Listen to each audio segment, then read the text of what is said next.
रात्री शहरामध्ये मुसळधार पाऊस झाला आणि या मुसळधार पावसामुळे अनेक सखल भागात गुडघाभर पाणी साचलेलं तर प्रभुवाळी परिसरामध्ये एका इमारतीची सुरक्षा भिंत कोसळली। सुदैवाने घटनेमध्ये जीवितहानी टळलेली आहे। आंबपाडा आणि खंडूपाडा परिसरामध्ये रस्त्यावर पाणी साचल्यामुळे वाहतूक विस्कळीत झाली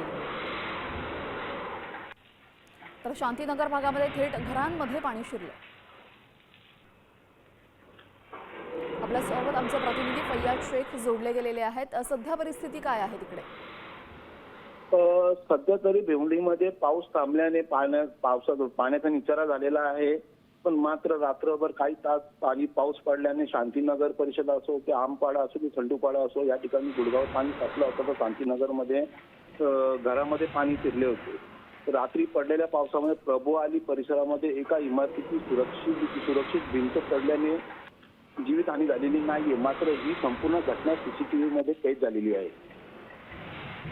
जी, धन्यवाद आपण दिलेल्या सविस्तर माहितीसाठी। तर आपण पाहतोय दुर्घटना घडलेली, मात्र यामध्ये कोणतीही जीवितहानी झाली नाही। कालपासून संततधार पाऊस आहे जो अजूनही सुरूच आहे।